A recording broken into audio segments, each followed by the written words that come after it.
back to the channel. In this video tutorial, we'll be looking at how to create amazing background on Corel Draw and also other tips on how to design on Corel Draw. If you're new in this channel, please click the subscribe button and every other link will be dropping on the description menu. Once again, I'm Oscar Zolibi. Without wasting much time, let's jump into it. Okay, so we are going to be looking at how to create a crystal background on Corel Draw. Right here, I'll just add the name of this work. Let me just say background, and I like using A5, so I'm going to just keep it at A5. And we are creating a landscape. First of all, we have to change the windows to default. Display is changed to default. Let's look at moving ahead and creating the background. So I just clicked on landscape to turn the workspace to a landscape format, because that is the format I'll prefer to use during the course of this tutorial. So the first thing I want to do is to create a border. After creating a border, the first thing to do is to create a border. After creating a border, we go ahead to creating rectangle. This will serve as the crystal in the background. This, for the purpose of this tutorial, I'll be using a triangle as the shape for my crystal background. So what I just need to do is just to flip 90 degrees and duplicate, then flip 180 degrees, and automatically it's going to go around the circle. You can see that we have 270, we have 360, and we have 90 again. So what you just need to do is to arrange them in the form that would be. Okay, so let's arrange it. Okay, all right. Okay, I think this one should be here. Then I think we need another 90 degrees, 180 degrees. We'll be dealing more on layers in this tutorial, so Photoshop would be preferable, but I decided to use Corel Draw. So having done this, we are going to flip the whole crystal shapes into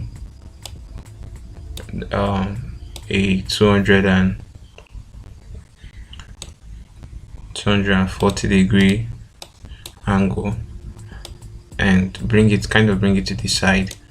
This will be kind of where the person's picture will be, depending on what you want to use the background for. I would like to kind of group it, then bring it upwards, so it will all be in the box. The next thing I want to do is to choose a color for this design. Personally, I like using brown for the color, but I'm going to kind of lighten up the brown background because of the transparency I'm trying to achieve. Like it's the transparency, so it's kind of make what is under the design to be transparent. So I think 13 is okay. So the next thing I'll try to do is to darken up the whole crystal background image. So in this situation, I'm using brown, or rather orange. So I would like to darken up the orange. So let's say C31, M79, Y100, and K33. Let's see if that is going to be okay. So yeah.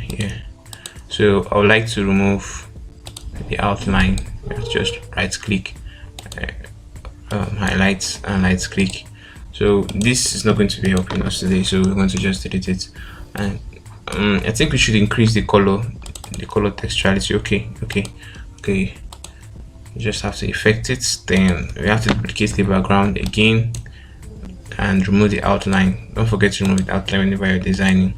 So once you're done with this, we can now move over to apportioning the background.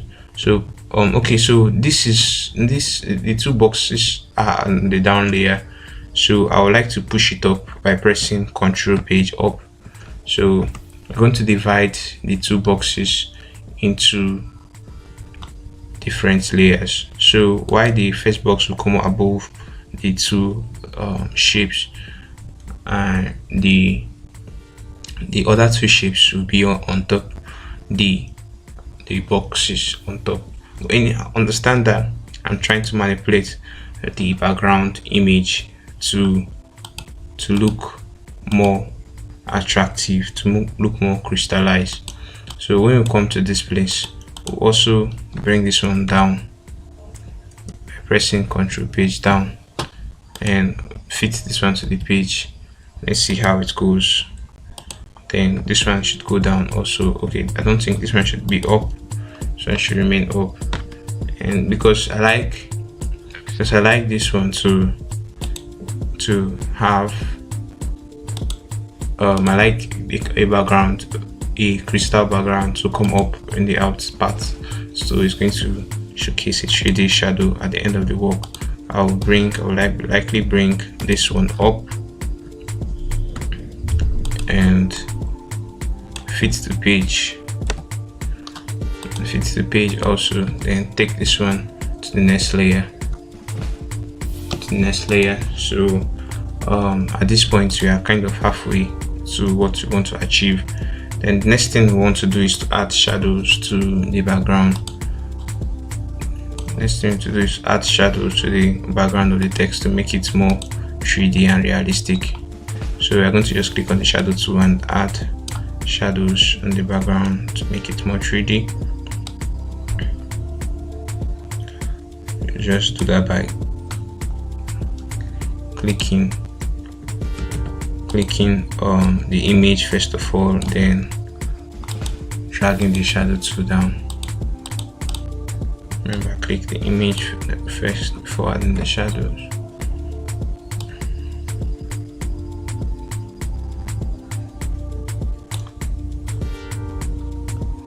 Then we have to go down to the other layer and add the shadow.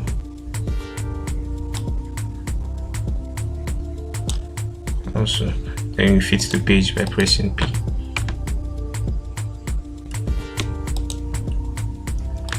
Okay, so I think we are halfway to what we want to achieve. So if you notice, the one in the last layer is not coming out, so we want to go down there and darken it more.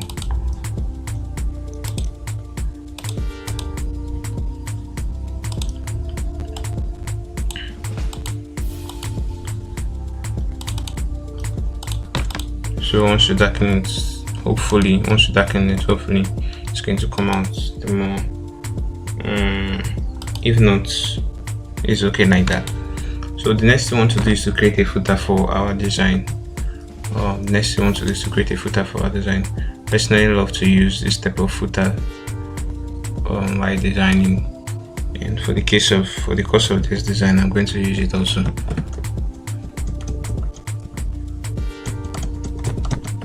So we're going to make the footer show. Then remember, we remove the outline. That was why it wasn't showing earlier. So just try to make it to fit the page if possible. Back clip it inside the first layer, and okay. So we have to power clip it into the first background layer, enough for it to fix properly. Then increase the edges. Then we are done. So what you probably like to do is to make the crystal look like it's overlapping over the footer, so it's going to look more realistic and nice. So we're going to like to adjust these parts, adjust the other triangle, so it's not going to, because space is one thing you need to take note of while designing. So once you are done with this, we won't have to go in and roughing the image from inside since we power clipped. So you just have to click on the brush again and roughing the edges. So when we are done, we exit from power clip. Then you can also change the color if you want. As you can see now, we have a very nice background. You can add little boxes on top, you can add little circles if you want. It's a way of creating tension in your design work. You can add little circles, depends on what you're doing. For me, I would say that this background will be nice enough to create flyers for shows, and to be also nice to advertise your products, phone products or something. So in case you have any of this in mind, I think this one will do. So if you want, you can create circles at the edge of your design work to promote attraction and make it look more nice. So with this, I think we are done with the background, and depending on what you want to add, you can actually add a border. A border is not going to be bad. Add a border this place, then add your address and your phone number at the footer as usual.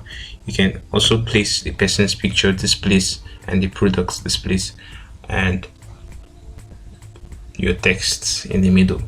So make sure you subscribe to my channel and click on the link. Subscribe to the channel so you get more updates on how to draw. I'm going to be dropping a video on how to draw sketches on your background, how to draw sketch, how to sketch out your design field, your design plan or structure before designing, because that is one thing that we mostly overlook. And at the end of the day, we just keep on trying to draw things from our imaginations and end up wasting time in one design. I love you guys. Make sure to subscribe and click the links on the description menu. For now, I'll call it a day. See you next week. I hope you enjoyed this wonderful tutorial. I'll see you the same time next week. For now, click on the subscribe menu to get more notifications and similar tutorials like this. For now, bye bye.